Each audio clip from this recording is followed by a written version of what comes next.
Magandang araw po mga idol at sa mga giliw kong tagapakinig. Nagkita-kita po tayo muli.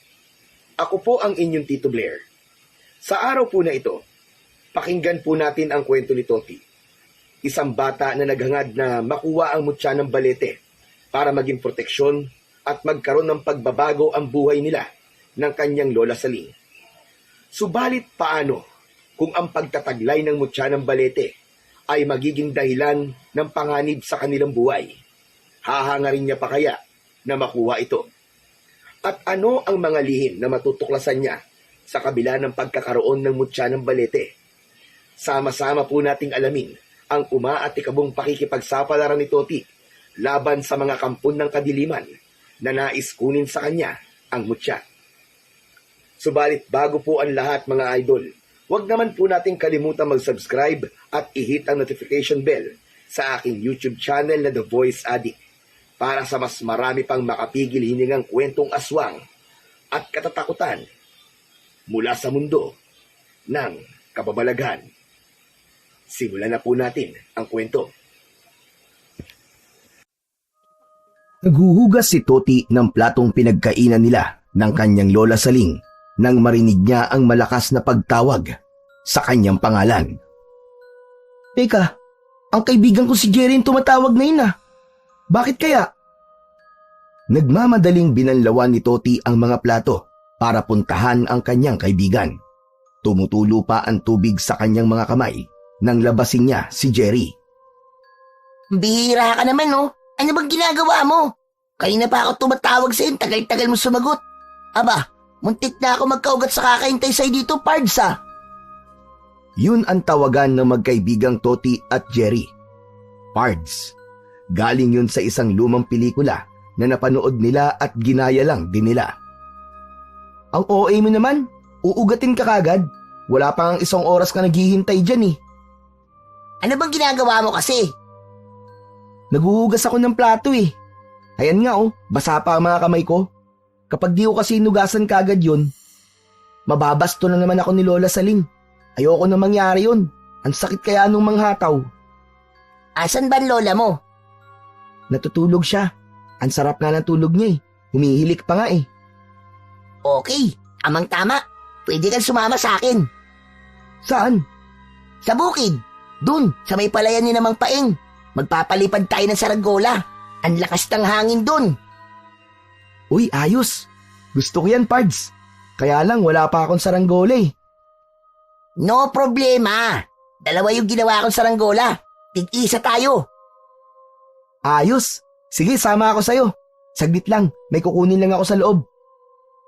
Bumalik sa loob ng bahay si Toti. Kukunin niya roon ang kanyang sobrero at ang tirador na lagi niyang bitbit kapag aalis siya ng bahay. Kasama na rin ang isang punyal. Ginagawa rin kasi niyang proteksyon ang tirador sa mga galang hayop, lalo na sa mga asong nangahabol. O kaya naman ay maninirador siya ng ibon na pwedeng inasal para may ulam sila ng kanyang lola. Pero mas madalas na ginagamit niya ang tirador kapag may nakikita silang puno ng santol o di naman kaya ay mangga. Siyempre, ang punyal naman ay para pambalat ng mangga. Nakuha na niya ang dapat niyang kuhain sa loob ng bahay. Dahan-dahan siyang humakbang palabas para balikan ang kaibigang si Jerry. 2 hakbang bago pa siya makalabas ng pintuan, may narinig siyang pamilyar na boses. Ang kapopunta bata ka. Boses yun ng kanyang lola Saling. Gising na ito at nakita ang paglabas niya ng bahay. Naku po, kung mamalasing ka nga naman oo. Lola Saling, gising na po pala kayo. Hindi po ba kayo nananaginip? Hindi na. Heto nga oh. Dilat na dilat ang mga mata ko. At kitsuot mo yung sobrero mo at nakasabit niya sa leeg mo yung tirador. Lalayas ka na naman ba? Abay aalis ka ng bahay nang hindi ka lang papaalam.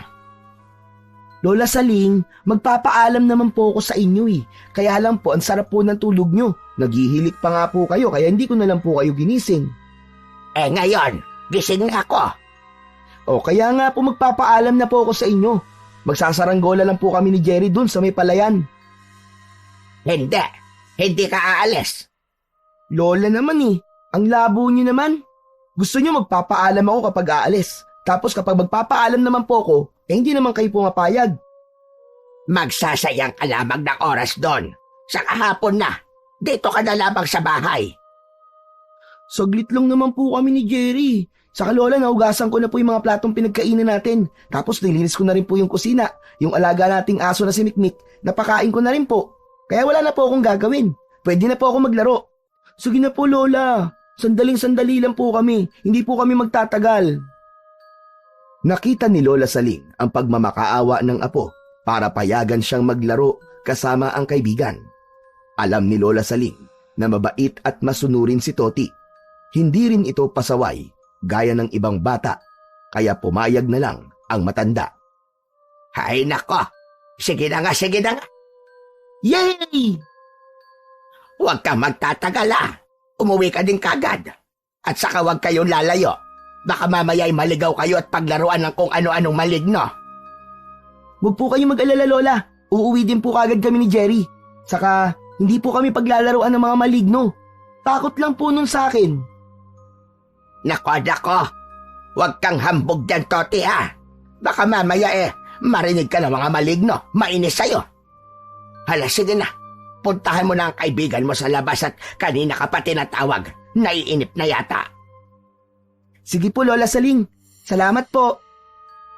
Masayang lumabas si Toti na may patalon-talon pa. Makakapagsaranggola na sila ng kaibigan niyang si Jerry.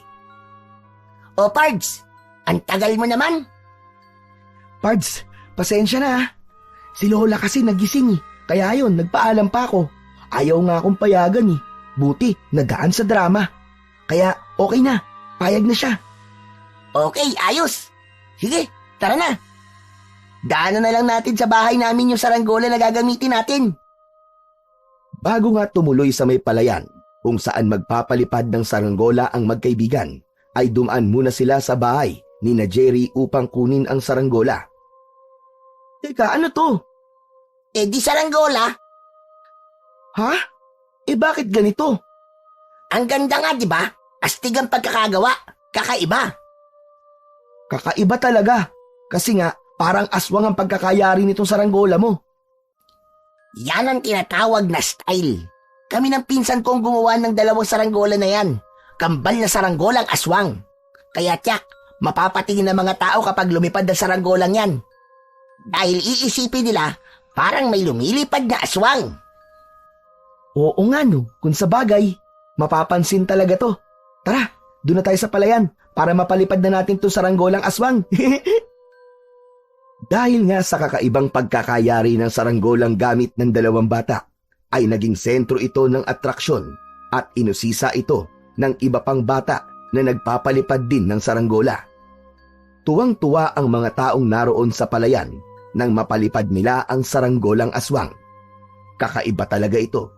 Kapag nasa ibaba, ang titingin sa saranggola, animoy lumilipad nga na aswang, na isa itong manananggal. Kaya may tawanan at sigawan ang mga taong nasisiyahan sa gimik ng saranggolang dala ni na Toti at Jerry. Nawili ang dalawang bata sa pagpapalipad ng saranggola, kaya hindi nila namalayan ang paglipas ng mga oras. Napagod din sila sa ginagawang lakad at takbo habang hawak ang pisi ng saranggola. Pasado 5:00 na noon ng hapon at papalubog na rin ang araw. Isa-isang nagsipag-uwian na rin ang mga batang kasama nilang nagpapalipad ng saranggola. Ang iba ay sinusundo na ng kanilang nanay na may dala pang pamalo. Buti na lamang, hindi ganon ang lola ni Toti, maging ang magulang ni Jerry, pero tumigil na rin sila sa pagpapalipad. Kailangan na rin nilang magpahinga at umuwi. Masayang naglalakad papauwi ang magkaibigan. Bagamat magkasama sa pagpapalipad ng saranggola, ay hindi pa rin matapos-tapos ang kwentuhan nila. Pagod ang katawan, pero masayang-masaya ang puso nila sa kakaibang karanasan na yun. Magpahinga muna tayo, Toti. Mamaya na tayo umuwi. Sige Pards, pahinga muna tayo. Alam naman ni Lola kung saan tayo pumunta kaya hindi yun mag-aalala. Okay. Doon tayo maupo sa may malaking puno na maraming ugat. Malamig dun Hawak ang saranggolang aswang na ginamit nila kanina ay lumapit sila sa malaking puno. Naupo sila ron para magpahinga. Inilapat na rin nila ang kanilang likod para ma-relax ang kanilang pagod sa katawan. Sapagkat pagod ay dinalaw ng antok ang magkaibigan hanggang sa pareho silang nakatulog. Pagkalipas ng halos kalahating oras ay unti-unti nang kumakagat ang dilim. Naalimpungatan si Toti at nagising dahil meron siyang naramdaman. Aray ko naman! Ba't mo ako sinampal, Jerry? Pards naman eh. Walang ganyanan. Ang lakas ng trip mo eh. Ano ba sinasabi mo? Hindi ita sinampal, no? Natutulog ako eh. Baka guni-guni mo lang yun. Matulog ka na lang ulit. Siguro nga. Maya-maya pa ay si Jerry naman ang nagreklamo. Aray ko! Ikaw tong nalanampal eh. Tumama sa pisngi ko. Ang sakit to na. Hindi ako nananampal. Ito pa nga yung 2 braso ko. Nakasiksik sa kilikili ko. Pards, hindi rin ako yung nanampal sa'yo kanina. Tuluyan nang nawala ang antok ng magkaibigan. Nagtaka sila kung hindi isa man sa kanila ang nananampal. Sino ang gumawa nun sa kanila? Nagkatinginan sina Toti at Jerry at iginala ang kanilang paningin sa paligid. Nanlaki ang kanilang mga mata at tila lumaki ang kanilang mga ulo. Tumindig ang kanilang balahibo sa naramdamang kilabot. Biglang napatayo ang dalawa at mabilis na tumakbo papalayo sa malaking puno na kinaroroonan nila. Kitang-kita kasi nila ang paggalaw ng mga malalaking ugat ng punong kinaroroonan nila. Ugat ng puno ang tumampal sa kanilang muka. Mula sa lugar na kanilang kinaroroonan ay nagkubli ang 2 bata sa makapal na halaman. Nakatanaw sila sa punong pinagpapahingahan nila pero hindi na yun gumagalaw gaya ng nakita nila kanina. Totoo ba yung nakita natin kanina, Pards? Ewan ko, Pards. Hindi ko rin alam. Pero kanina, kitang-kita ng 2 kong mga mata. Gumalaw na parang ahas sa mga ugat ng puno. Yun din na nakita ko, Pards. Naku po, Bakit? pudong baleta pala yung tinambayan natin kanina. Yung punong sabi pinamumugaran daw ng sari-saring maligno. Hala, ganun ba yun? Yun ang naririnig ko eh. Teka, yung saranggola natin, nasan? Naloko na, Pards. Naiwan natin dun sa puno. Patay! Paano ngayon yan? Eh di, balikan natin. Paano kung gumalaw uli yung mga ugat ng balete? Pero tingnan mo, Pards. Hindi naman na gumagalaw eh. Baka namalikmata lang tayo kanina. Baka nga no, kasi kagigising lang natin. Bagamat may kaunting kaba at takot na nararamdaman sa kanilang dibdib, binalikan nila ang saranggolang aswang na naiwan nila sa puno. Ngunit nang makalapit sila sa puno, ay wala ang kanilang saranggola sa lugar na inupuan nila kanina. Nawawala. Saan napunta yun? Dito lang natin iniwan kanina yun ah. Kaya nga eh, dito ko lang ibinaba yung hawak ko sa ranggola eh. Iginala ni Toti ang kanyang mga mata. Ayun, tingnan mo, Pards. Nasa taas ng puno. Nakasabit sa sanga. Hala, paano napunta yun doon sa taas, Pards? Sa ibaba lang natin iniwan kanina yan ah. Naku po, Pards. Baka itinaas ng mga ugat na gumagalaw. Ano natin makukuha yun, Pards? Hindi ko rin alam. Teka, humanap kaya tayo ng mahabang panungkit. Tama, kayang abutin ng panungkit yung saranggolang nasa sanga. Bago pa kumilos ang dalawa upang humanap ng anumang mahabang bagay na gagamitin nilang panungkit ay umihip ang malakas na hangin. Tinangay ng hangin ang 2 saranggolang nakasabit sa puno ng balete at bumagsak yun sa lupa. Nagkatinginan ang magkaibigan. Agad nilang dinampot ang saranggola at tumakbong papalayo. Walang patid ang ginawa nilang pagtakbo hanggang sa ganap silang makalayo sa punong kinatatakutan nila. Dere-derecho sa kani-kanilang mga bahay. Madilim na nang makauwi si Toti. Nasa may pintuan ang kanyang lola Saling na hawak ang baston nito. Kumabog ang dibdib ni Toti. Alam niyang lagot siya sa kanyang lola. At bakit ngayon ka lang, ha? At sabi mo, Toti, saglit ka lamang. Anong oras na? Gabi na. Pasensya na po kayo, Lola. Call po kasi. Napagod po kami ni Jerry tapos nakatulog po kami sa may puno. Kaya ngayon lang po kami nakauwi. Pinag-alala mo akong bata ka. Buong akala ni Toti ay mapapalo na siya ng kanyang lola Saling. Subalit, hindi ganun ang nangyari. Pasensya na po talaga kayo, Lola, kung pinag-alala ko po kayo. Akala ko tuloy kung may masama nang nangyari sa inyo ni Jerry eh. Magsasaing lang po ako, Lola. Hindi na. Nakapagluto na ako. Alam kong gutom ka. Mauna ka lang kumain. Nagluto ako ng ginisang sardinas. Tahimik lang na nakatingin si Toti sa kanyang lola Saling. Parang napako ka dyan sa kinatatayuan mo. Saka, bakit ganyan ka kung makatingin sa akin? Wala po, Lola. Kasi nagagandahan lang po ako sa inyo. Justic ang bata ka. Ano ba yung pinagsasasabi mo? Hindi pa nga ako naliligo eh. Okay lang po yun. Hindi naman nalata na di pa kayo naliligo eh. Maganda at mukha pa rin po kayong fresh. Sige po, kakain na po ako. Tumalikod na si Toti na nakangiti. Yun ang pambawi niya sa kanyang lola, ang biruin ito. Sinundan naman ng tingin ni Lola Saling ang apo. Napangiti rin ito, sabay amoy sa kanyang sarili. Muling ngumiti, saka may ibinulong. Kung sa bagay, ama ang apo ko. Kahit di ako bagong paligo, hindi pa ako mabaho. Fresh pa rin. Hindi pa rin makapaniwala si Toti na hindi siya napalo ng kanyang Lola Saling, samantalang ginabi siya ng pagsasaranggola. Kung sa bagay, nagpaalam naman siya, saka si Jerry ang kasama niya. Nangako na rin ang lola niya sa kanya na babawasan na nito ang pamamalo sa kanya dahil nga lumalaki na siya. Kundi magpapaalala na lamang ito sa kanya, lalo na kapag may nagagawang pagkakamali. Ulila na sa mga magulang si Toti. Ang kanyang mga magulang ay halos sabay na namatay dahil sa isang aksidente. Ayon sa mga kwento ng kanyang Lola Saling, 5 taon pa lamang siya nang iwan ng mga magulang. Sa mga lumang larawan na lamang niya nakikilala at nakita ang itsura ng kanyang ina. Pero hindi ang kanyang ama. Walang larawan na ipinakita si Lola Saling sa bata. Ginawa ni Lola Saling ang lahat ng makakaya upang mapalaking mabait na bata si Toti. Hindi naman ito nabigo dahil wala masyadong ibinigay na sakit ng ulo ang kanyang apo.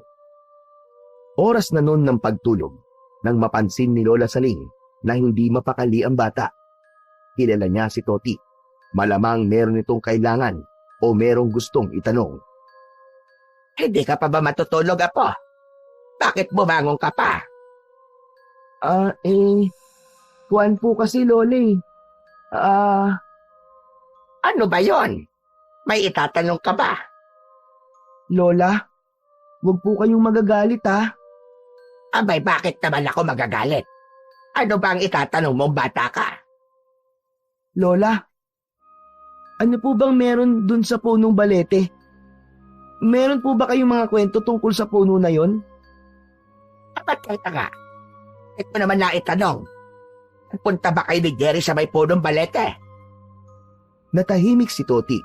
Hindi niya maaaring sabihin sa kanyang lola ang totoo dahil maaaring magalit ito sa kanya. Hindi po Lola. Napadaan lang po kami ni Jerry kanina doon.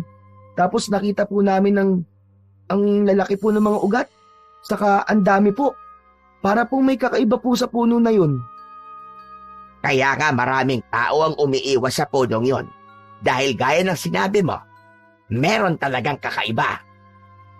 Ano po ba ang meron doon, Lola Saling? May mga magaganda. At meron ding hindi. Lalo na kapag nakuha ang mutya ng balete.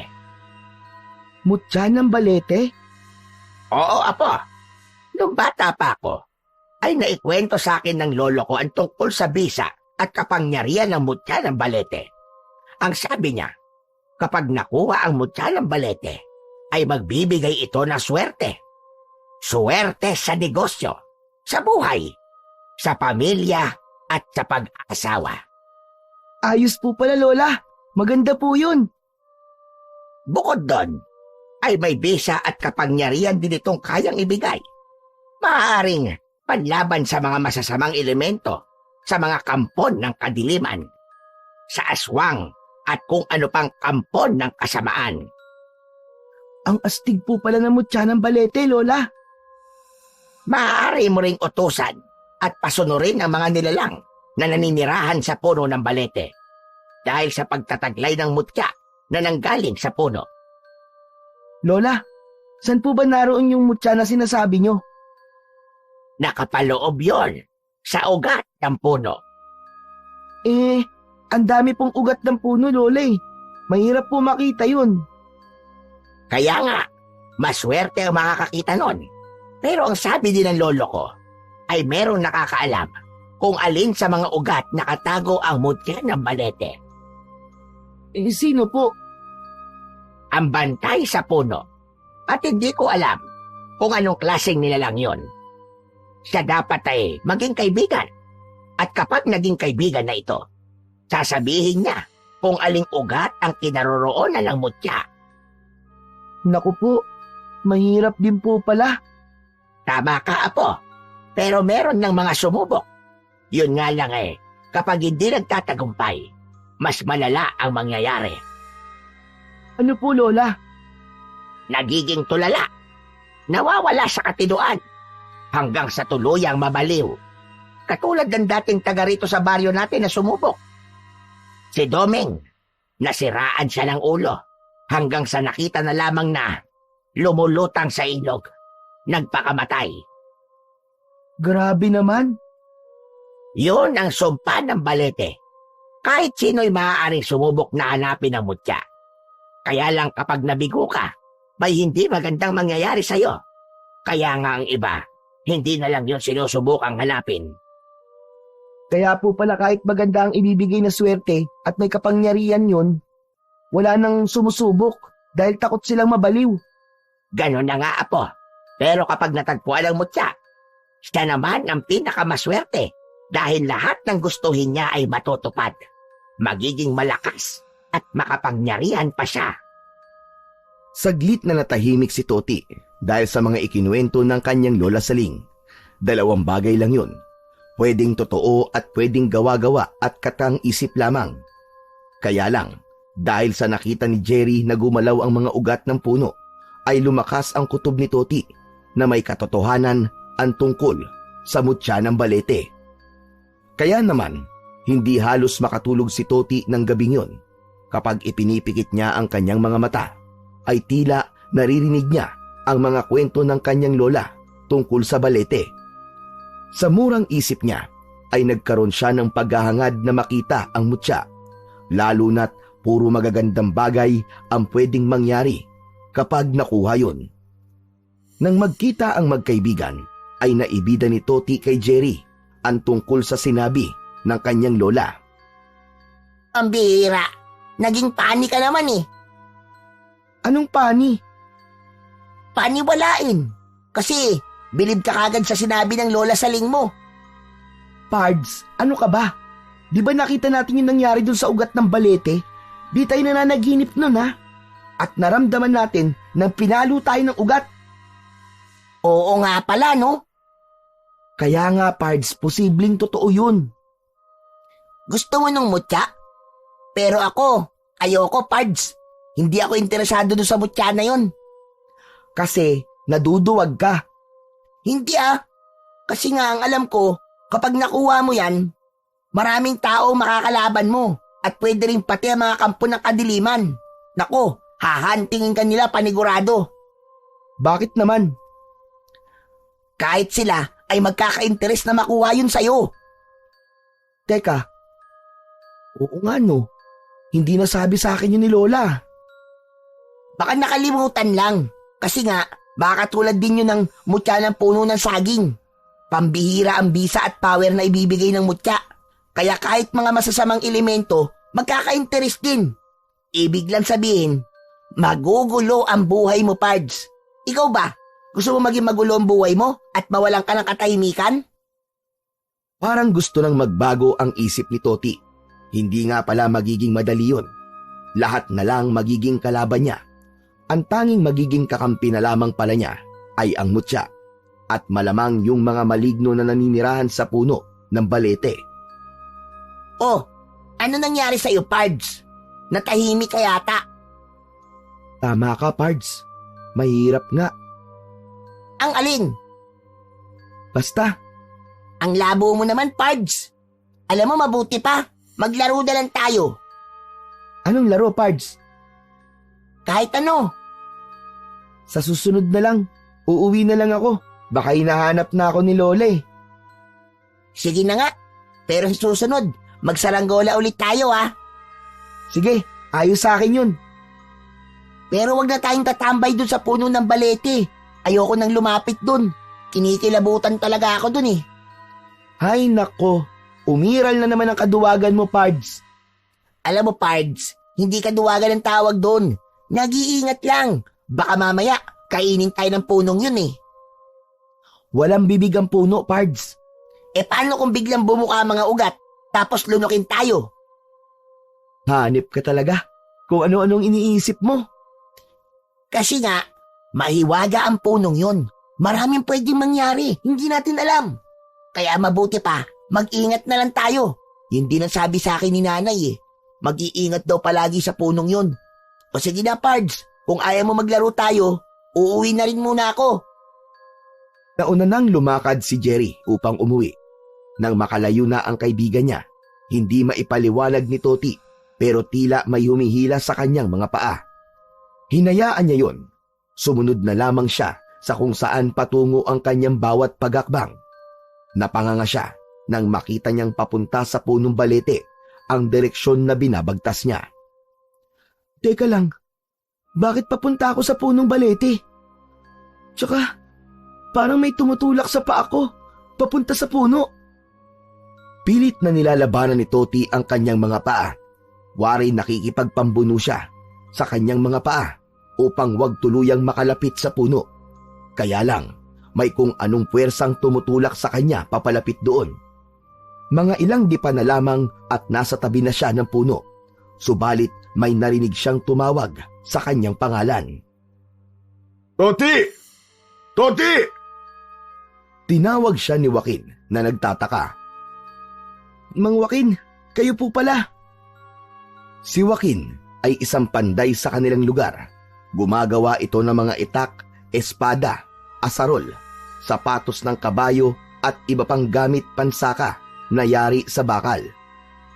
Anong ginagawa mo riyan, bata ka? Hindi mo ba alam na delikadong lumapit sa punong yan? Napadaan lang po ako, Mang Joaquin. Natutuwa po kasi ako sa mga ugat eh. Hindi ka ba natatakot sa punong yan? Ay, hindi naman po. Wala naman po akong dapat ikatakot eh. Katulad lang din po yan ng iba pang mga puno. Iyon ang akala mo.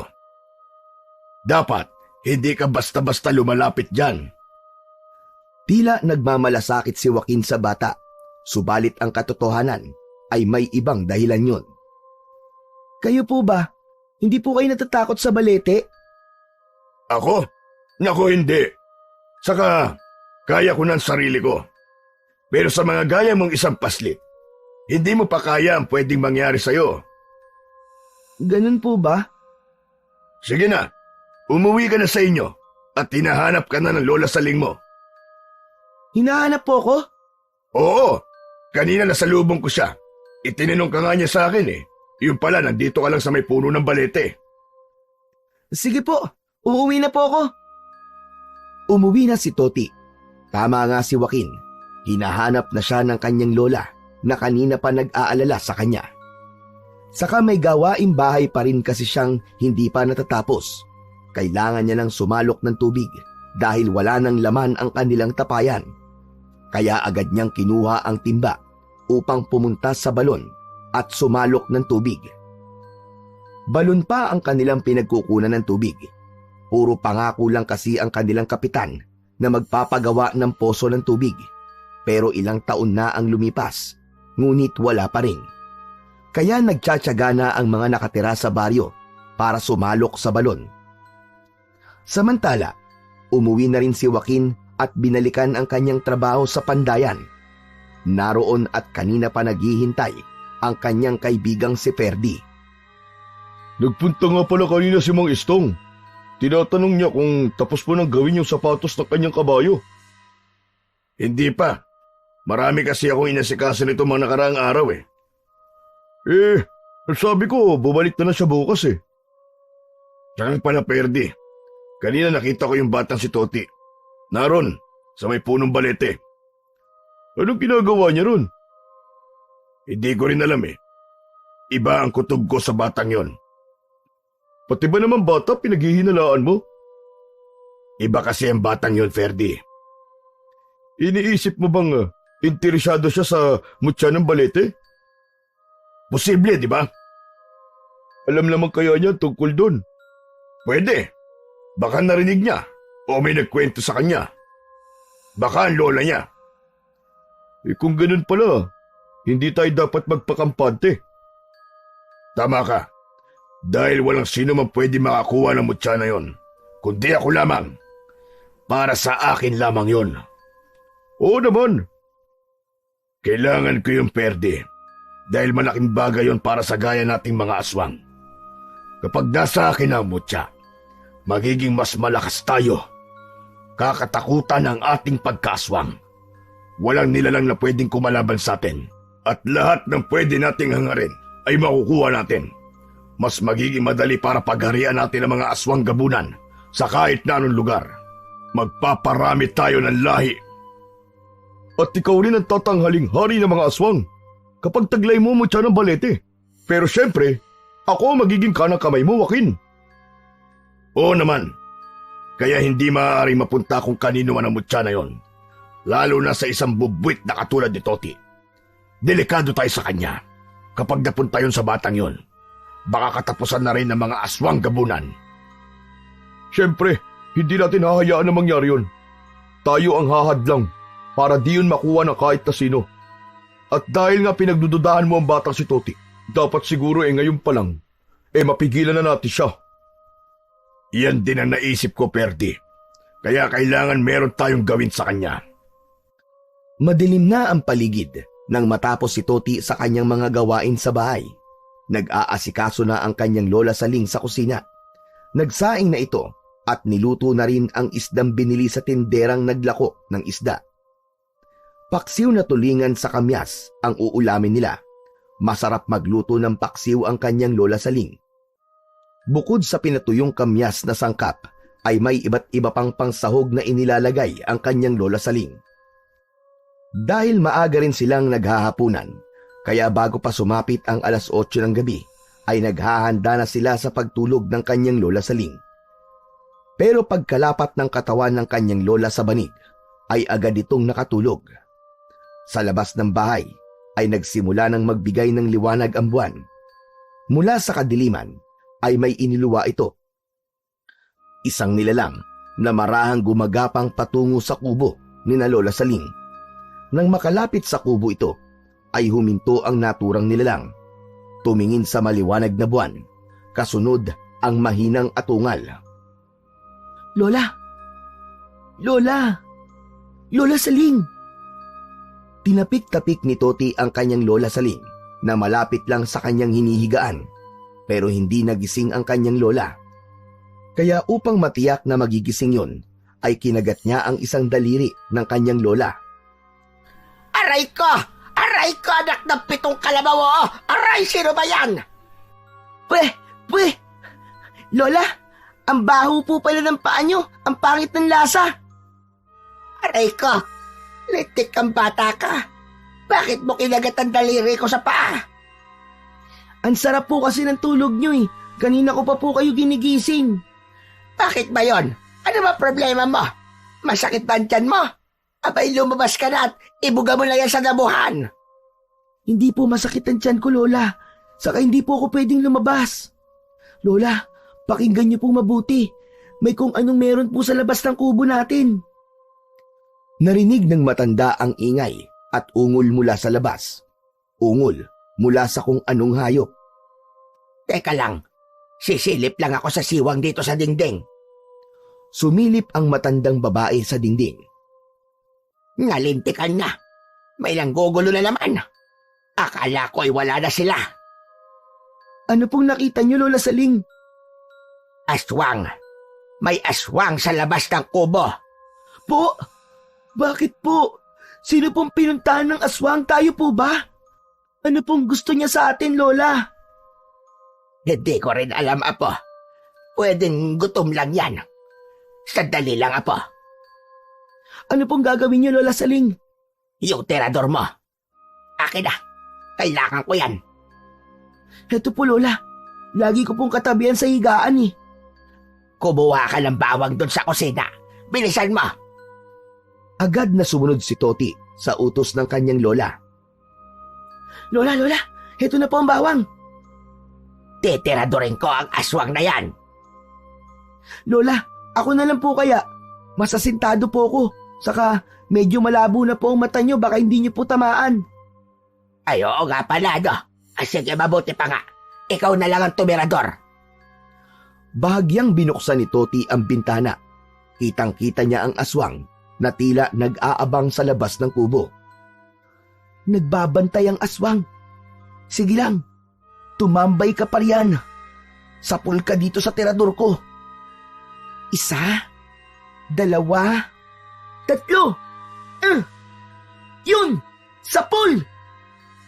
Tinamaan mo ba, Apo? Dinig na dinig ng maglola ang pag-atungal ng aswang na labis na nasaktan ng tamaan ng bawang. Paikot-ikot po ang aswang, Lola Saling. Parang lalo pong nagalit. Pabayaan mo siya. Mamaya lang aalis na rin yan. Dahil alam niyang hindi niya pala tayo basta magagalaw. Hanggang sa lumipas na ang gabi, ay hindi na sila ginambala pa ng aswang. Tama ang kanyang Lola Saling. Aalis din ito. Subalit alam din nilang hindi yun ang huling pagkakataon. Malamang ay bumalik ang aswang. Babalikan sila para gumanti, lalo na at nasaktan ito. Dahil sa naging karanasan ng gabing yun, muli ay pumasok sa isip ni Toti ang mutya ng balete. Kung ganong hindi pala sila ligtas ng kanyang lola dahil merong kampon ng kadiliman na maaaring umatake sa kanila. Tama lamang na magkaroon siya ng pananggalang at proteksyon. Tanging naiisip ni Toti ay ang mutya galing sa balete. Samantala, nang magkita muli ang magkaibigan, ay naikwento ni Toti kay Jerry ang tungkol sa aswang na tinirador niya nung nakaraang gabi. Napatay mo ba, Pards? Hindi eh. Kasi 1 beses ko lang tinirador gamit ang bawang na siyang ipinambala ko. May nanggugulo na naman pala dito sa baryo natin, Pards. Oo nga. Dati nawala na ang mga aswang na yun eh. Ngayon, heto na naman. Dapat, bago pa sila dumami, madlangan na sila. Sabi kasi, grupo-grupo daw ang mga aswang na yan. Hindi ako natatakot sa kanila, Pards. Hayang ka na naman eh. Nagpipiling superhero ka na naman eh. Baka isang sakmal ka lang ng aswang na yun. Tigok ka kagad. Siyempre, hindi ako papayag na basta-basta lang magpapasakmal sa aswang, no? Kaya nga kailangan magkaroon ako ng power. Tama. Sa kilikili power mo, tsak, hilo ang mga aswang.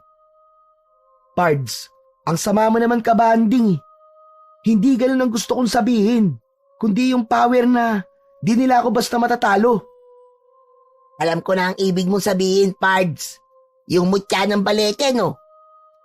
Nakasapul mo, Pards. Kapag nakuha ko yun, di wala na silang laban sa akin. Matatakot na sila sa akin. Paano mo naman makukuha yun? Hindi nga madali, di ba?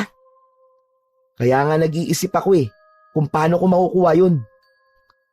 Samantala, sa pandayan ni Joaquin, nakita ni Perdi na may malaking bukol sa noo ang kumpare niya. Paring Joaquin, ano nangyari dyan sa noo mo? Para kang tinubuan ng nuno sa punso ah. Hayop na kutong lupang yun. Ano? May nakaaway kang kutong lupa? Nagpunta ka ba sa punong balete? Hindi yun. Lamang lupa yung sinasabi mo eh. Kundi si Toti. Siya yung kutong lupa. Siya ang may kagagawa nito. Ano? Paano nangyari? Nagkainkwentro kayong dalawa? Di ba sabi ko sa'yo, kailangan kong gumawa ng paraan para hadlangan siya. Kaya kagabi, nagpunta ako mag-isa sa bahay nila. Nag-anyong aswang ako. Di ko naman nakalain na maabilidad pala ang batang yon. Asintado pa. Tinerador ba naman ako? Tumama sa noo ko yung bawang na ibinala niya. Isang gaya ni Toti? Ganyan na nangyari sa'yo? Oo. Tinuruan ng lola niya eh. Mukhang magiging malaking problema natin ang kutong lupa na yon. Kaya nga babalikan natin siya. Tuturuan natin siya ng leksyon. Sige, pilayan natin para hindi na makapalagpa. Kapag nakailaman lola, edi idamay natin. Simula nang may umaligid na aswang sa kubo ng maglolang Saling at Toti, madalas nang nag-aalala ang bata. Lalo na't walang katiyakan kung kailan biglang aatake uli ang aswang. Kaya hindi maalis-alis sa isip ng bata ang tungkol sa mutya ng balete. Malaking tulong ito sa kanila. Kung anuman ang naiisip niyang plano, ay hindi niya na muna sasabihin sa kanyang kaibigang si Jerry. Kilalang kilala niya na ito. May pagkamatabil din ang dila nun. Maaaring sabihin kung kanino ang kanyang gagawin. Lalong hindi rin niya yun sasabihin sa kanyang lola Saling sapagkat hindi yun papayag. Kaya dapat lamang na makakuha siya ng tiyempo, ng tamang panahon at pagkakataon upang gawin ang kanyang binabalak. Samantala, gaya ng ikinabahala ni Toti, ay nagbalik ang hindi inaasahang bisita. Nakaramdam ng tawag ng kalikasan ang bata. Dahil sa labas pa ng kubo ang kanilang palikuran, nagulat siya nang buksan niya ang pinto sapagkat 2 aswang ang bumulaga sa kanya. Pero hindi kaagad nakapasok ng bahay ang mga aswang dahil maagap na naisara ni Toti ang pinto sa kapatakbong lumapit sa kanyang lola na noon ay natutulog. Lola! Lola, gising! Gumising ka po! Andito na naman ang mga aswang at 2 po sila! Pupungas-pungas pa na bumangon si Lola Saling sa pagkakatulog. Ayaw talaga niya tayong tigilan. Tatayo pa lang sana sa pagkakaupo si Lola Saling nang makita niyang nasa loob na ng bahay ang 2 aswang. Nakapasok na ang mga ito dahil hindi na isara ng maayos ni Toti ang pinto. Anong kailangan niyo sa amin? Lubayan niyo kami, mga aswang! Patuloy lang sa paglapit ang 2 aswang. Agad na sinunggaban ng isang aswang ang braso ni Toti. Ah! Bitiwan mo ako! Bitiwan mo ako! Huwag mong sasaktan ang apo ko! Hayop ka! Walang narinig ang aswang. Sadyang gusto nilang kunin si Toti. Nang mga sandaling yon, ay pilit na may kinakapa sa ilalim ng banig ang matandang babae. Nahawakan niya ang bagay na pilit na kinakapa. Isa yung matalas na itak. Bitiwan mo sabi ang apo ko! Kasabay ng pagsigaw na yon ni Lola Saling, ay agad niyang iniharibas ang hawak na itak at tumama yon sa braso ng isang aswang.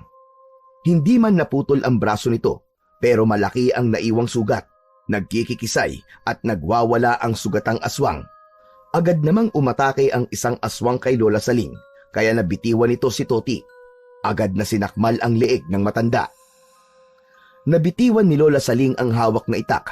Nakita yun ni Toti. Nagmamadaling dinampot yun sabay hataw sa katawan ng aswang na sumakmal kay Lola Saling. Malalim din ang naging sugat sa katawan nito. Umaatungal sa sakit ang 2 aswang. Hindi nila kaya ang maglola na inakala nilang mahina dahil sa napalang sugat ng 2 aswang ay hirap na silang kumilos. Minsan pa'y inihanda ni Toti ang hawak na itak.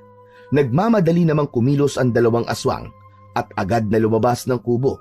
Nabahag ang buntot ng 2 nilalang na nag-uunahan pa sa paglabas ng kubo. Nakauwi na sa kanilang tirahan ang 2 aswang na sugatan. Sila ay ang magkumparing si Joaquin at Perdi. Kapwa malala ang sugat na natamo nila. Buisit! Buisit na maglola yun! Kung hindi tayo nakatakbo, mapupuruhan talaga tayo. Baka tigok na tayo ngayon. Masyadong matatapang, kahit yung matanda. Ramdam ko na baka may iniingatang anting-anting ang matanda. Kaya ganun siya katapang. Hindi yun nakapagtataka. Ang bihira. Ikalawang kabiguan ko na ito, Ferdi. Papayag ka bang may ikatlo pa? Hindi na. Kung kailangan humingi na ako ng tulong sa iba, yun ang gagawin ko. Ngayon pa lang alam na natin kung sino talaga malaking hadlang sa mga plano natin. Lalo na kapag may hawak na sila mutya ng balete. Kaya nga duda talaga ako sa batang yun. Ramdam ko na nagkaka-interes siya sa mutya. Sa kubo ni na Lola Saling, minsan pa'y napag-usapan ng maglola ang muling pagsalakay ng mga aswang. Kayo talaga kanilang punteriya. Pero akala nila, natatakot tayo sa kanila. Hindi sila uubra sa atin, Lola. Lola, ang astig niyo po. Pinahanga niyo po ako. Para kayong Amazona. Nung kabataan ko, Apo, hindi lang mga aswang ang nakakaengkwentro namin, kundi iba pang kampo ng kadiliman. Kaya pala sanay na sanay po kayong lumaban eh. Medyo kinakalawang na nga ako yan eh. Puti na nga lang kanina, napuruhan ko yung aswang. Salamat po, Lola. Iniligtas niyo po ako. Ikaw rin, Apo. Iniligtas mo rin ako sa aswang na yon. At dahil sa napala nila kanina, malamang re-rest back yun. At hindi na papayag na maulit-uli ang nangyari sa kanila. Hahanap na ang mga yon ng magiging kakampi nila. Kung dati may pag-aatubili pa at pag-aalinlangan pa si Toti sa kanyang balak, ngayon ay buong-buo na yon sa kanyang isipan. Kaya ng mga sumunod na gabi ay hihintayin na lamang niyang matulog ang kanyang Lola Saling. Inihanda na rin niya ang kanyang sarili. Pupuntahan niya ang punong balete. Hahanapin niya ang mutya nito. Inihanda ni Toti ang punyal na madalas niyang daladala. Bagong hasa yun. Siyempre, hindi mawawala ang kanyang tirador. Yun lamang ang kanyang magiging armas para sa kanyang plano. Hindi niya alam kung ano pa ang mga hadlang na maaari niyang harapin sa paghahanap sa mutya ng balete. Tanging alam niya, handa siya at buo na rin ang kanyang loob.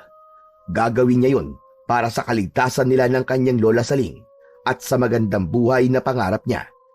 Lalo na't may dala ring swerte ang mutyang inaasam-asam niyang makuha. Tila umaayon naman kay Toti ang pagkakataon. Napakaganda at napakaliwanag ng sikat ng buwan. Bilog na bilog ito. Wari ba'y pinag-adya na tanglawan siya sa kanyang gagawin? Una niyang naisip ay ang nilalang na bantay sa balete. Ito ang dapat niyang makita at makausap dahil malaki ang maitutulong nito sa kanya. Kung anong klaseng nilalang yon ay hindi niya alam. Binagtas ni Toti ang daan patungo sa kinaroroonan ng balete. Ilang di pa bago ang pinakapuno nito ay huminto siya. Pinagmamasdan ang kabuuan ng puno. Tahimik at tila katulad lamang ito ng ibang puno na naroon. Nag-iingay ang mga dahon kapag umiihip ang hangin. Ayon sa kanyang Lola Saling, ay makikita ang mutya sa mga ugat nito. Subalit kung alin sa mga nagsilang bayang ugat na yon ay isang malaking katanungan. Titig na titig si Toti sa puno. Hindi niya inaalis ang kanyang paningin. Kinakapa-kapa sa kanyang bewang ang dala niyang matalas na punyal na nakasabit doon. Maya-maya pa ay may naaninag ang bata sa isang bahagi ng puno. Bahagyang napaurong si Toti. Ano yun? Parang apoy. Parang nagbabagang apoy. Masusing sinipat ni Toti ang nakita. Gusto niyang tiyakin kung apoy nga ba yon. Tama siya. Nagbabagang apoy nga yon. Hanggang ang nagbabagang apoy na yon ay gumalaw. Saka pa lamang niya nakita kung saan yun nagmumula. Isang malaking imahe ang bumulaga sa kanya na naroon sa harapan ng puno. Isang dambuhala at maitim na nilalang. Isang bagay lamang ang agad na naisip ni Toti. Ito marahil ang bantay na nabanggit ng kanyang Lola Saling. Isang kapre. Bagamat nangalisag ang balahibo ni Toti at totoong kinikilabutan siya sa kanyang nakita, ay pinaglabanan niya yon. Nakatitig sa kanya ang kapre habang nananabako. Anong kailangan mo, bata? at inabala mo ako sa aking pamamahinga. Pasensya ka na, kaibigan. Ako po si Toti. Masaya akong makita ka at makilala. Ikaw ba ang bantay ng punong balete? Ako nga. Ako si Capriccio. Capriccio? Masaya akong makilala ka, Capriccio. Ako man, Toti. Ang totoo niyan, matagal na kitang nakikita. Saan? Dito, sa lugar na ito. Madalas kang dumadaan dito, kasama ang kaibigan mo. Tama ka, Capriccio. Capriccio, natutuwa kaming pagmasdan ng punong balete. Sa dami ng mga nilalang na pumupunta dito, hindi ako makapaniwala na magaan ang loob ko sa'yo, bata. Talaga? Oo, pakiramdam ko nga, matagal na tayong magkakilala. Ikinatuwa ni Toti ang sinabing yun ng kapre. Malaking bagay yun para sa kanyang plano. Posibleng hindi siya mahirapan sa kanyang ibig gawin. Ganun din ako sa'yo, kaibigang kapre. Ngayon lang tayo nagkakilala pero magaan kagad ang loob ko sa'yo. At hindi ako natatakot. Hindi ko rin maintindihan kung bakit hindi kita nagawang takutin. Samantalang ang ibang nagpupunta dito ay kung ano-anong pakikipaglaro ang ginagawa ko sa kanila para sila'y takutin at hindi na bumalik sa lugar na ito. Pero hindi sa'yo. Salamat kung ganun, Capriccio.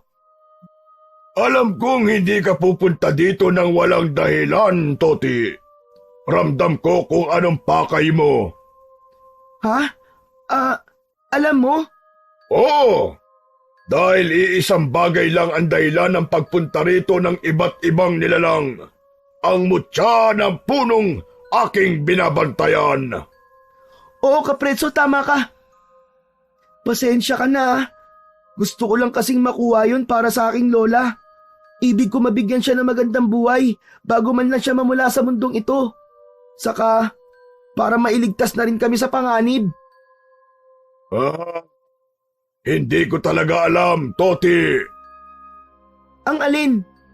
Bakit ganito ang nararamdaman ko?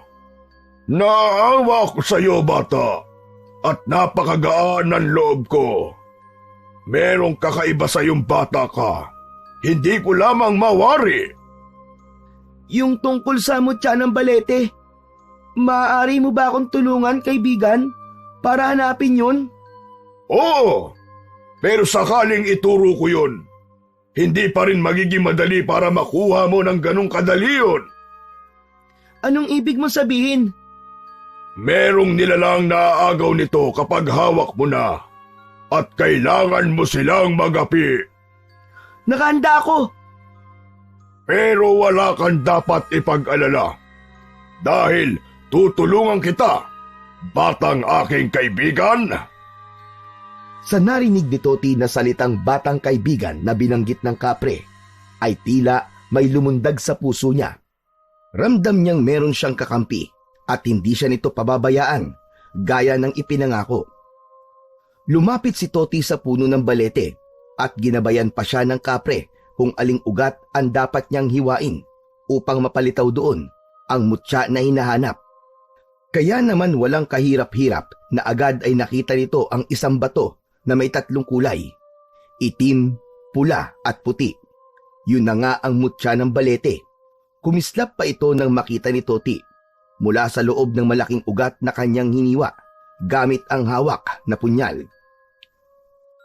Pagkakuha ni Toti sa mutya ay tila yumanig ang punong balete. Bumuka ang pagitan ng mga ugat at lumabas doon ang maliit na nilalang na tila mga tiyanak. Isa-isa itong lumundag sa kanya. Matutulis ang mga kuko at may maninipis pero matatalas na ngipin. Bitiwan niyo ako! Bitiwan niyo ako! Ang papangit niyo! Napakarami ng maliliit at itim na nilalang na tila tiyanak ang umatake kay Toti. Sige lang, Toti. Kayang-kaya mo yan. Basta wag mong bibitiwan ang mutya ng balete. Hawak ang punyal ay isa-isang hinarap ni Toti ang maliliit na nilalang. Bumabaon sa katawan ng mga ito ang talim ng punyal, subalit tila ba hindi nauubos ang mga ito. Nasusugatan man pero hindi namamatay, kundi nangihina lamang at pagkatapos na makabawi ng lakas ay muling sasalakay sa kanya. Ang bihira! Bakit hindi pa rin kayo nababawasan? Paano ko kayo uubusin?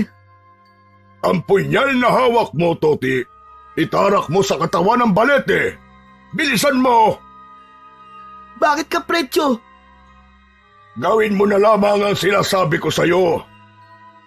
Agad na sinunod ni Toti ang sinabi ng kapre. Mariing itinusok ni Toti ang punyal sa katawan ng puno. Naitusok ko na, kaibigan! Bunutin mo!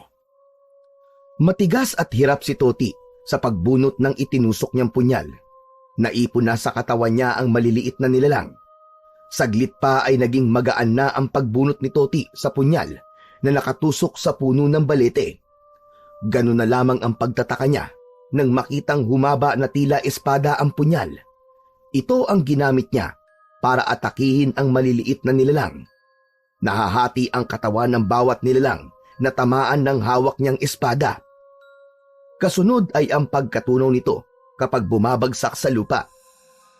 Hanggang sa makita na lamang ni Toti na unti-unting nauubos ang mga maliliit na nilalang at tuluyan ng nalipol ang mga ito. Salamat! Naubos din sila! Nagtagumpay ka sa pagsubok, kaibigan. Ganap na ring nasa pangangalaga mo ang mutya ng balete. Sige na, makakauwi ka na. Bumalik ka na sa iyong lola. Salamat, kaibigang Kapretyo. Hindi pa rin ako makapaniwala na makukuha ko, mutya. Ngayong hawak mo na yan, dapat mas lalo kang maging maingat at maging alerto sa lahat ng sandali. Amoy ng ibang elemento ang mutya ng balete. Magkaka-interes silang kunin yan sa'yo. Lahat ng mga nilalang mula sa dilim ay hahangaring maagaw yan. Dapat ay pakaingatan mo yan. Nagsisimula ng magbukang liwayway nang umuwi si Toti. Dinatnan ng bata na nakahiga at natutulog pa ang kanyang lola Saling. Inilagay niya sa isang panyong puti ang mutya at ibinuhol yun. Saka ipinasok sa kanyang bulsa at saka ipinerdible para hindi ito basta mahulog. Nahiga si Toti sa kanyang tulugan at ilang saglit pa ay nakatulog na ito. Sanhi yun ng pagod at puyat. Maya-maya pa ay nagising si Lola Saling. Agad na hinagilap ng kanyang mga mata ang natutulog na apo. Napangiti ang matanda, kaya lang nang mapadako ang paningin niya sa paa ng bata ay napakunot ang kanyang noo. May mga putik ang paa nito. Ibig lang sabihin nun ay lumabas si Toti. Sinamantala ang pagkakahimbing niya para pumunta sa kung saan. Hinayaan na lang muna ni Lola Saling na magpahinga ito. Saka na lang niya kakausapin. Kinabukasan ay magkasamang naglalakad si Joaquin at Ferdy. May mga benda pa ang braso ng mga ito dahil sa sugat na dulot nang atakihin sila ng maglola. Napahinto sila sa tapat ng punong balete. Pare, tignan mo. Hala, ano nangyari sa puno ng balete? Naglalaglagan ng mga daon at parang nalalanta. Buwisit, naunahan ako. Anong ibig mo sabihin? May nakakuha na sa mutya. Sigurado ka? Oo, yan ang palatandaan na may nakakuha na nun. Tila natutuyo ang puno. Sino naman kaya yun? Malalaman natin yan. Pero sabi ko nga sa'yo, iisa lang ang posibleng may interes doon. Walang iba, kundi ang apo ni Lola Saling. Hindi na ginising ni Lola Saling si Toti para mag-almusal. Ramdam kasi niyang pagod at puyat ito, kaya hinayaan na lamang niyang magpahinga ang kanyang apo. Nang tanghalian na, ay sa kanya ito ginising, pero tila antok na antok pa rin ito. Sa unang tingin pa lamang ni Lola Saling kay Toti, ay may napansin na kagad itong kakaiba sa bata. Iba ang aura at may malakas na enerhiya siyang nararamdaman. Pero hindi niya muna ito uusisain. Hihintayin na lang niyang makakain muna ito. Ginatang talbos ng kamote at pritong isda ang tanghalian nila. Maganang kumain ang bata. Nakadalawang balik ito sa kusina para kumuha ng kanin. Pagkatapos kumain, ay naghugas na rin ito ng plato, gaya ng nakagawian. Nang matapos itong makapaghugas ng plato, ay naupo sa isang bangko. Hinihimas-himas pa nito ang tiyan dahil ramdam pa rin niya ang kabusugan. Nagsimula ng magtanong si Lola Saling sa bata. Ay gusto ka bang sabihin sa akin, Apo? Po, Sabi ko, kung may gusto ka bang sabihin kay Lola. Ha? Wala po. Apo, matagal na tayo magkasama. Mula nang isinilang kaya ako na ang kasama mo't nag-alaga sa'yo. Kaya alam ko kapag may inililihim ka sa akin. Kuwan po kasi. Ano po kasi, Lola eh? Hindi naman ako magagalit basta magsabi ka lamang ng totoo sa akin. Isa pa, alam kong umalis ka kagabi.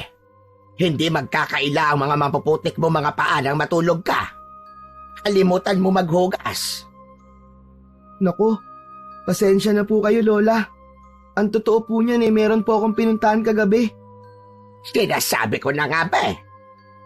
may dinukot si Toti sa kanyang bulsa. Ipinakita sa kanyang lola ang nakabalot sa puting panyo. Sus Mariosep kang bata ka! Nasa akin na po, Lola. Hawak ko na po ang mutya ng balete. Agad itong kinuha ni Lola Saling at ibinalot sa panyo. Saka lumingali-nga sa paligid. Ibalot mo yan, dali! Ibalot mo! Itago mo yan, Apo! Bakit po, Lola? Hindi mo dapat inilalabas yan. Iba ang taglay na amoy ng mutya ng balete.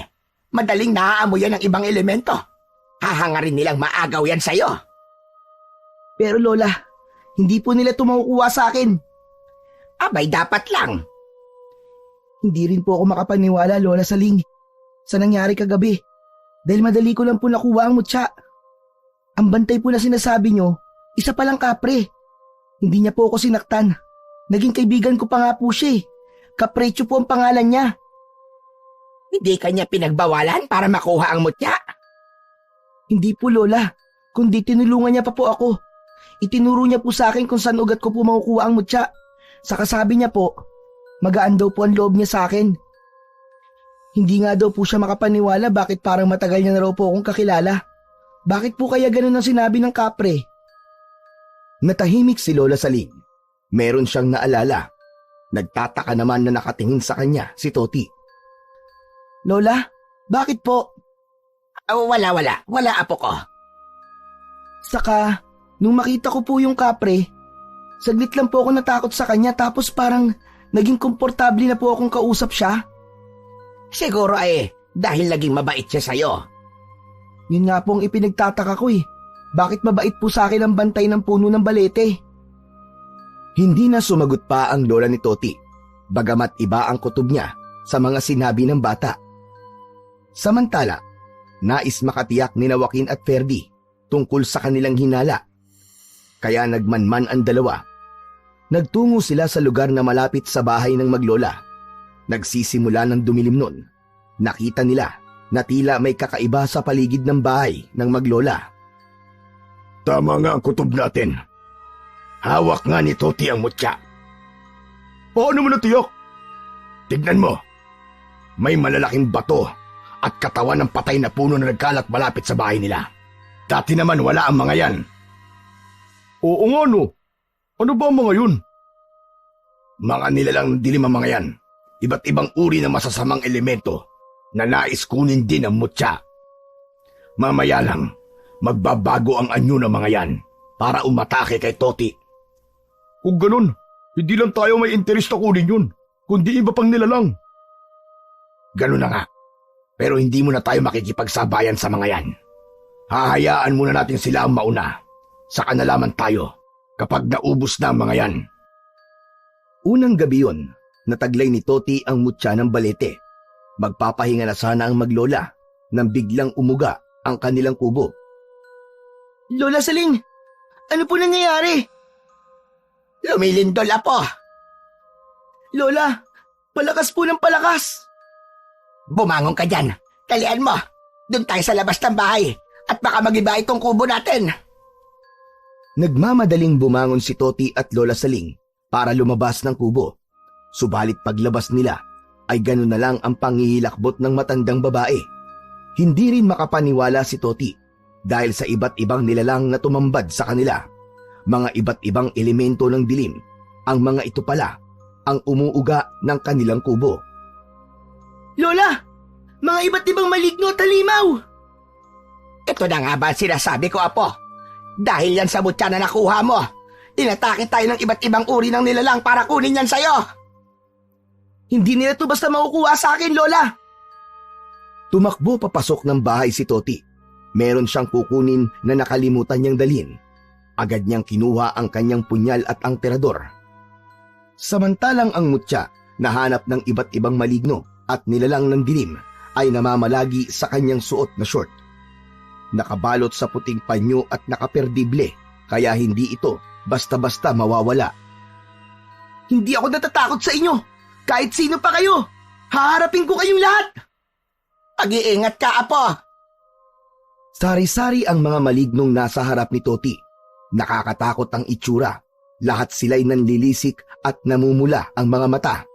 May tiyanak, tikbalang, sigbin, taong lobo, mga uri ng aswang at mga kahindik-hindik na nilalang. Nakakabingi ang kanilang ingay at tunog na pinagsama-sama. Nagtakip na lamang ng tenga si Lola Saling dahil hindi niya kaya ang nakakabinging ingay ng mga yon. Unang umatake kay Toti ay ang mga mababangis na tiyanak. Agad naman niyang sinalubong ng punyal. Kakaiba ang lakas na ipinapakita ni Toti. Mabilis ang kanyang kilos.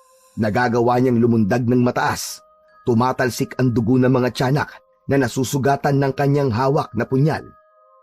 Sumugod na rin sa kanya ang iba pang mga maligno at halimaw. Handa nilang patayin si Toti upang makuha ang mutya na magbibigay din sa kanila ng kakaibang kapangyarihan. Subalit hindi papayag ang bata na makuha yon sa kanya. Gaya ng ginawa niya sa unang pakikiharap niya sa mga maligno sa may punong balete, itinarak niya ngayon sa lupa ang hawak niyang punyal. Pagbunot niya nito, pagkatapos na itarak sa lupa, ay naging mahabang espada ang kanyang punyal. Kumislap pa ang mahabang espada dahil tumama sa makintab na talim ang liwanag ng buwan. Iwinasiwas ni Toti ang hawak niyang espada. Bawat pag-atake sa kanya ng mga maligno at halimaw ay agad na tinatamaan. Nahihiwa ang katawan o kaya naman ay napuputol ito at saka bumabagsak sa lupa. Habang lumalalim ang gabi, ay tila lalong nadaragdagan ang mga maligno. Wala na yatang pagkaubos ang mga yon. Iisa lang ang kanilang ibig mangyari. Yun ay ang agawin ang mutya mula kay Toti sa kahit na anong paraan. Maging dahilan man yun ng kanilang kamatayan. Ilang oras na ang nakalipas, subalit nananatiling nakikipagpambuno si Toti sa mga maligno. Wala itong kapaguran. Pinanonood lang siya ni Lola Saling na hindi pa rin makapaniwala sa husay at galing na ipinapakita ng apo sa pakikipaglaban. Alam niyang hindi sanay sa pakikipaglaban ng kanyang apo dahil bata pa ito. Subalit iba ang galing na ipinamalas ng kanyang apo. Bunga yon ng taglay na mutya na nasa katawan ni Toti. Nagsimula nang tumilaok ang manok. Hudyat na magsisimula na ang bukang liwayway. Hindi na nadagdagan pa ang pagdating ng mga maligno. Takot na silang abutan ng liwanag at masinaga ng araw. Kaya huminto na si Toti. Sa ilang oras na pakikipagbambuno sa mga elemento ng dilim, ay hindi kakikitaan ng panghihina at pagkapagod ang bata. Kumusta ka, Apo? Ayos lang po ako, Lola. Hindi ka napapagod? Hindi ka ba nangihina? Hindi po. Pakiramdam ko nga po. Bagong gising lang po ako eh. Malakas po ang pakiramdam ko. Hindi biro ang ginawa mong pakikipaglaban kanina. Pero wala na po sila. Natakot na pong lahat. Dahil yon sa bago-umaga na rin, Apo. Siguro naman sa ginawa mo ay hindi na sila babalik pa at manggugulo sa atin. Dapat lang po, Lola, dahil masasayang lang ang oras nila. Ang buong pangyayari sa magdamag na lumipas ay nasaksihan pala ni Joaquin at Perdi na buong magdamag na nag-abang sa mga pangyayari. Hindi nga talaga pangkaraniwan ang bisa ng mutya na yun, kumpare. Kaya nga sinabi ko nga sa'yo, dapat ako makakuha nun. Paano? Akong bahala. Hindi mo ba nakita? Halos pinagpraktisan lang ni Toti ang mga halimaw at maligno na nakalaban niya. Sikil lang sa kanya mga yun. Dahil nga walang utak ang mga malignong yun. Pero tayong mga kakaibang uri ng aswang gabunan, matalino tayo, pare. May paraan ka para makuha ang mutya kay Toti? Oo, napag-aralan ko na yan. Kaya hindi ako kikilos na alam kong tagilid ako at mabibigulang. Pare, huwag kang magyabang ha. Nung wala pa nga ang mutya si Toti, muntik na tayo mapatay. Ngayon pa kayang taglay niya na ang mutya ng balete? Ibahin mo ko. Kaya abangan mo na lang ang susunod na mangyayari. Nang mga oras na yon ay may nabuo ng plano si Joaquin. Pagpasok niya sa kanyang bahay ay tumuloy kagad siya sa dingding. Pinuntahan ng isang kalendaryo. May tiningnan siya at tiniyak. Kapag siniswerte ka nga talaga, hindi na pala ako maghihintay pa ng kung ilang buwan. Pwede na pala. Pwede ko na maagaw kay Toti ang mutya ng balete. Hindi na ipinaalam pa ni Joaquin kay Perdi ang kanyang pinaplano. Baka maging sagabal pa ito dahil sa pagdududa at pagiging negatibo. Bukas na ng gabi, babalikan kita, Toti. At humanda ka dahil magiging akin na ang mutya. Yun ang naibulong ni Joaquin sa kanyang sarili, kasabay ng kanyang halakhak. Samantala, pagkatapos ng naging pagsalakay ng iba't ibang elemento ng dilim sa bahay ni na Lola Saling, ay tila binigyan na sila ng katahimikan. Wala nang nagpaparamdam sa kanila ng ilang araw.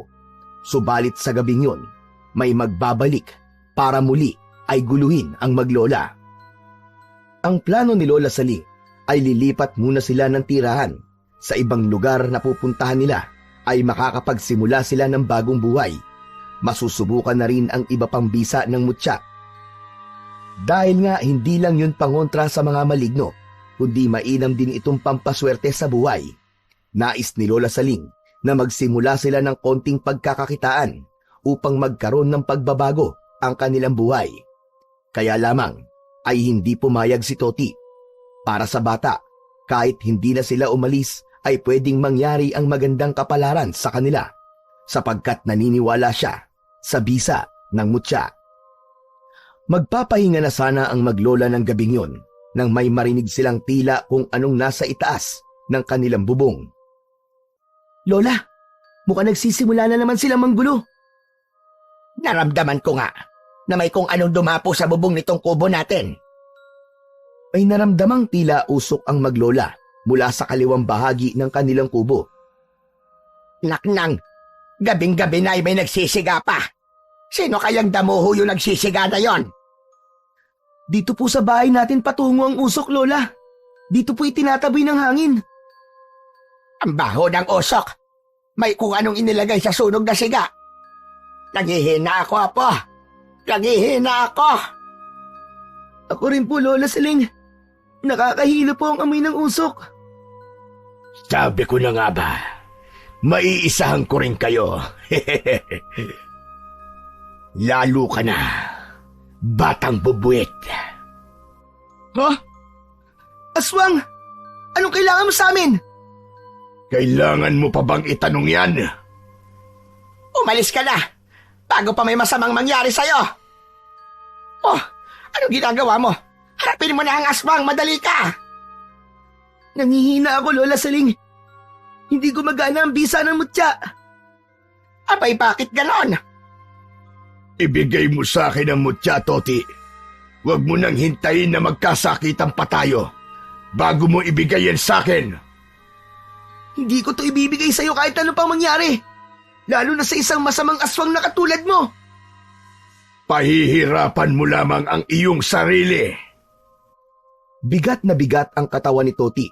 Nangihina siya dahil sa kakaibang usok mula sa siga. Subalit hindi nun apektado ang aswang. May pangontra siya para sa mabahong usok na yun. Nang lalata ang katawan ng bata, halos wala itong lakas. Kaya hinanap ng aswang sa katawan ni Toti ang mutya. Agad naman niya itong nakita. Kinuha sa bulsa ng short ni Toti at nagmamadaling umalis. Nakaalis na ang aswang na si Joaquin na kumuha ng mutya. Napupugnaw na rin ang siga na lumikha ng mabahong usok. Subalit nangihina pa rin ang katawan ng maglola. Apo, bakit ganon? Anong nangyari? Hindi ko rin po alam, Lola. Ang mutya ho, nakuha ng aswang. Hindi mo dapat hinayaang makuha niya. Hindi ko po kaya ang sarili ko kanina, Lola. Hinang-hina po ako. Saka bakit ganun? Walang lakas na ibinigay ang mutya. Parang wala pong bisa. Yun nga din ang ipinagtataka ko, Apo. Paano ngayon yan? Wala na ang mutya ng balete. Paano mo mababawi yon? Sino ang aswang na kumuha nun sa'yo? Samantala, nakabalik na sa kanyang bahay si Joaquin. Wala itong tigil sa paghalakhak. Punong-puno ng kagalakan ang puso dahil sa tagumpay na makuha niya ang mutya ng balete. Sabi ko na nga ba, tamang diskarte at tamang pagkakataon lamang ang kailangan. Mapapasa akin rin ang mutya ng balete. Napakadali kong nakuha ang mutya. Hinalikan pa ni Toti ang mutya habang nasa kanyang palad. Subalit ano nga ba ang dahilan kung bakit nakuha ni Joaquin ng ganong kadali lamang ang mutya na yun? Mga hunghang sila. Wala silang kaalam-alam tungkol sa kahinaan ng mutya. Buong akala nila sa lahat ng panahon ay may bisa yon. Nawawala ng bisa ang mutya tuwing Biyernes at 13. Ngayon ang araw na yon. Kaya walang bisa ang mutya. Yun ang tamang pagkakataon para makuha ko yun. Dahil hindi yun mapapakinabangan ng sino mang nagmamay-ari nito. Bukas, may bisa na naman ito. Kaya hindi na nila ito makukuha sa akin. Yun pala ang dahilan, kaya wala ng bisa ang mutya dahil sa Biyernes at 13. Kaya lamang, walang kamalay-malay si Joaquin na kanina pa pala siya pinagmamasdan ni Ferdy na nagkukubli sa isang tagong bahagi ng bahay. Iba ang mga ngisi nito. Meron itong maitim na binabalak. Ganun pala. Wala ngayong bisa ang mutya dahil Biyernes at 13. Wala kang kahirap-hirap na nakuha yan. Kaya ngayon, kukunin ko naman sa'yo. Mula sa kanyang pinagtataguan ay lumabas si Ferdy. Hawak nito ang isang tubo. Ikinagulat naman yun ni Joaquin. Eti, pare, bakit ka nandito? Para dyan sa mutya na hawak mo. Dinig na dinig ko ang sinabi mo. Walang bisa ngayon ang mutya. Ibigay mo yan sa akin. Ano ka, sira ulo? Kinuha ko to kay Toti, tapos ibibigay ko sa'yo. Gusto ko rin yan. Ibibigay mo ba sa akin yan o ipapalo ko sa ulo mo tong tubong to? Akala ko ba pare magkaibigan tayo? Oo, magkaibigan tayo. Pero ibang usapan na kapag may kinalaman sa mutya. Interesado rin ako dyan, pare. Kaya ibigay mo sa akin yan. Hinataw ni Ferdy kay Joaquin ang tubo, pero nakaiwas ito. Dahil nga walang bisa ang mutya ng sandaling yun, kaya walang kakaibang kapangyarihan na ibinigay yun kay Joaquin. Nagpambuno ang dalawa, subalit mas malakas si Joaquin. Pinakawalan nito ang isang malakas na suntok na alam Manny Pacquiao. Knockout kagad si Ferdy. Walang malay yun na lumagapak sa lupa. Lokong to Masama rin pala ang likaw ng bituka mo. At ako pa ang kinalaban mo. Hindi mo ako kaya, Ferdy. At dahil sa ginawa mo, hindi ka nasisikatan ng araw. Dahil ngayong gabi, ibabaon na kita ng buhay. Hindi ko kailangan ng isang kaibigan na kagaya mo. Dahil kung ikaw lang ang magiging kaibigan ko, bibili na lang ako ng aso. Hindi nagbibiro si Joaquin. Humukay siya sa likod ng bahay at doon nga niya ibinaon ng buhay ang kanyang kaibigan. Wala itong kamag-anak, kaya walang maghahanap dito. Yan ang nararapat sa iyong traidor ka. Ang ibaon sa hukay. Hindi kita kailangan. Sa kubo naman nila Lola Saling, malungkot ang umaga ng maglola dahil sa mga nangyari. Nag-almusal ang dalawa na halos hindi nag-uusap. Subalit binasag yun ng matandang babae. Sige na, Toti. Inumin mo na yung kape at lalamig na yan. Ipinagbalat na rin kita ng nilagang saging na saba. Wala po akong ganang kumain, Lola. Hindi pwedeng walang laman ang tiyan mo. Magugutom ka. Mamaya niyan magkasakit ka pa. Akala ko pa naman po, mababago na ang buhay natin dahil nakuha ko na po ang mutya. Yung pala maaagaw pa sa akin ng iba. Huwag kang mag-alala. Mababalik din sa'yo yon. Pero paano po?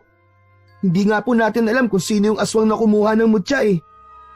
Apo, magtiwala ka. Maibabalik din sa'yo yon. Teka nga pala.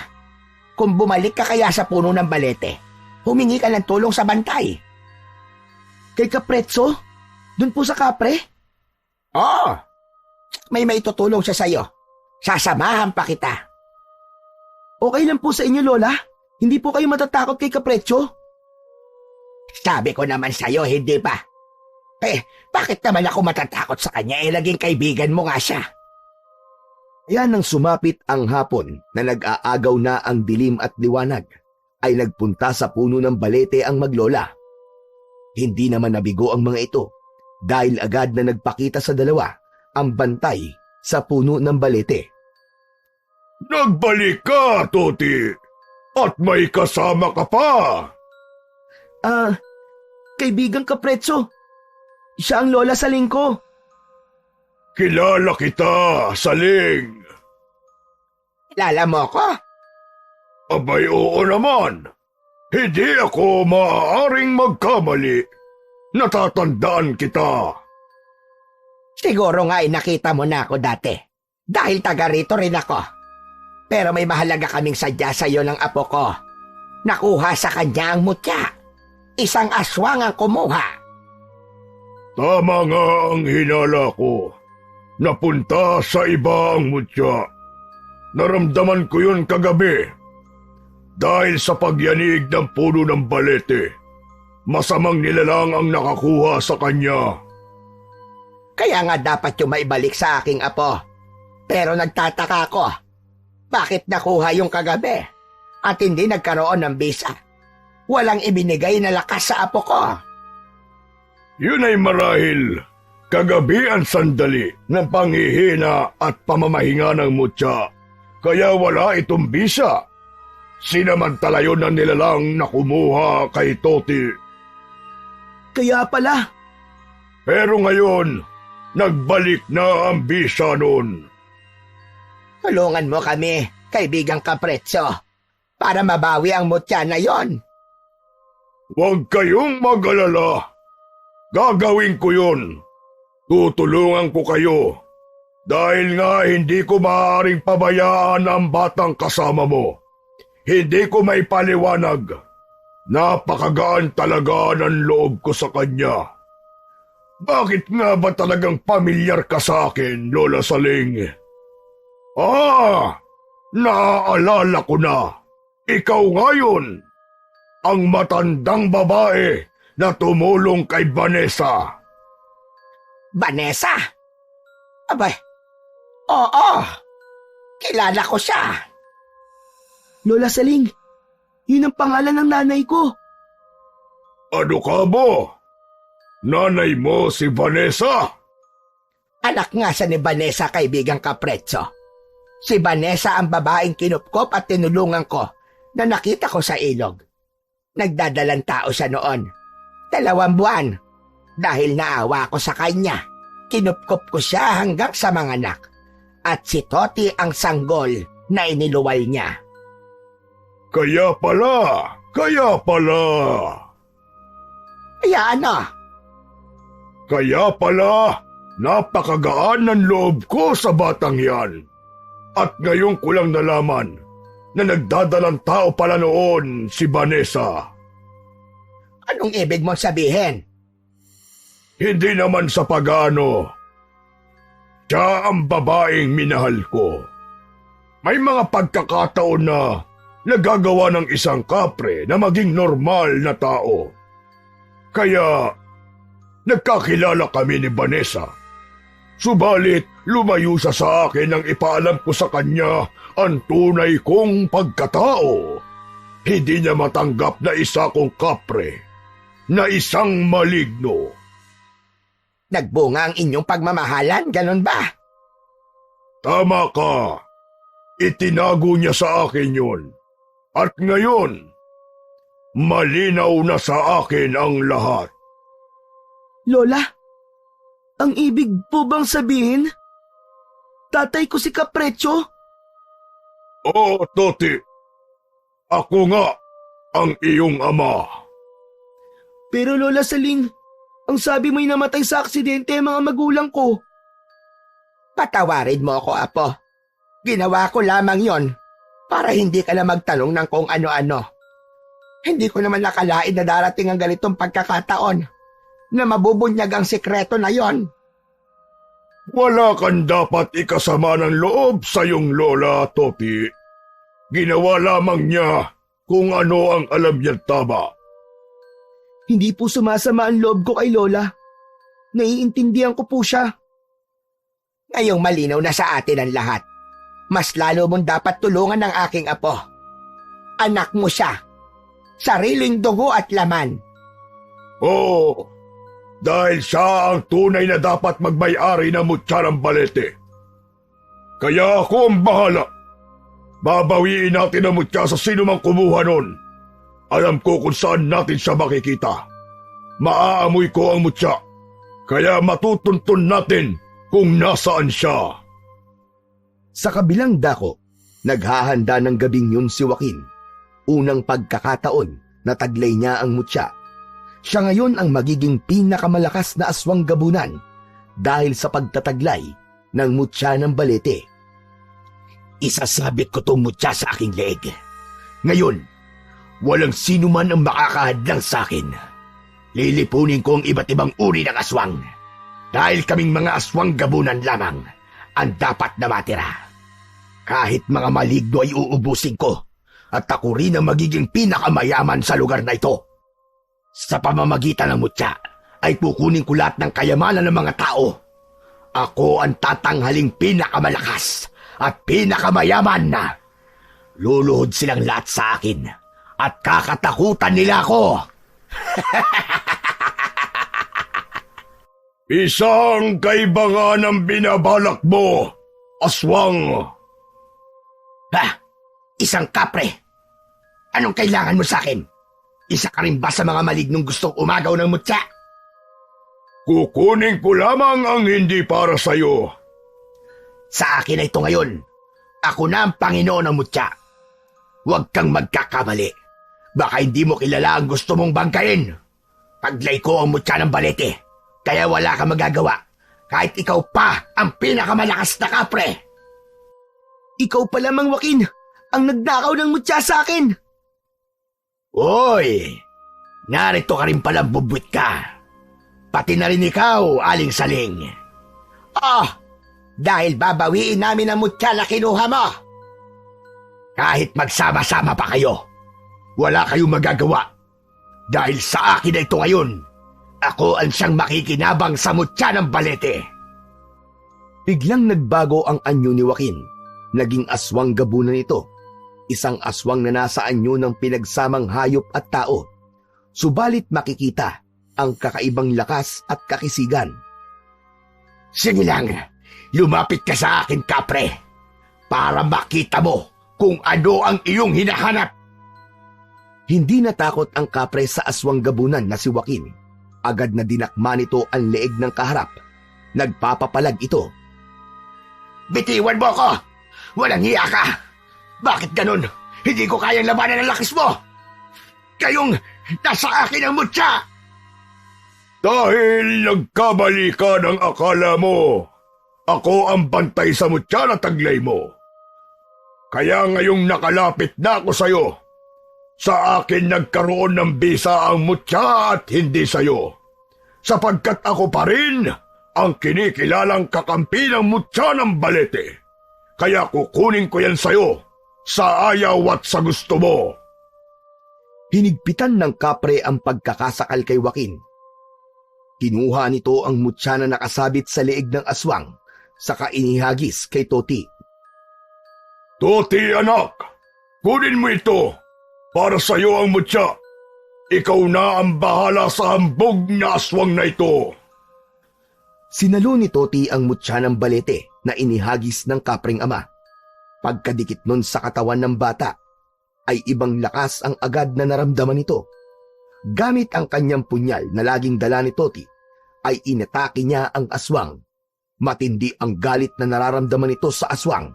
Paulit-ulit na itinarak sa katawan ang hawak na punyal. Walang nagawa ang aswang na si Joaquin, kundi ang umatungal sa sakit at hirap na nararamdaman. Pinanood lamang siya ni Lola Saling. Nakangiti at nananabako naman ang kapre habang nakatingin lamang sa ginagawa ng bata. Tumigil lamang ito nang makitang wala ng buhay ang aswang na minsan ay umagaw sa kanyang mutya.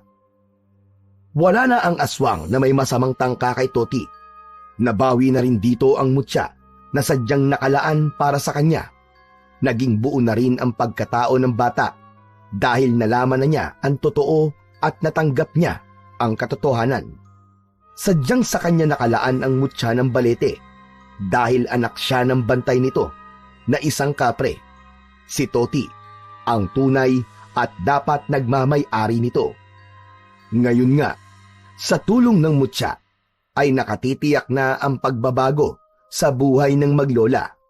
Magagamit na nila ng tama ang mutya na may pangakong magandang buhay upang makatulong rin at magligtas sa mga tao mula sa pananakop at pag-atake ng masasamang elemento at kampon ng kadiliman. Bukod nga sa kanyang Lola Saling, ay meron ng kakampi at matatakbuhan si Toti.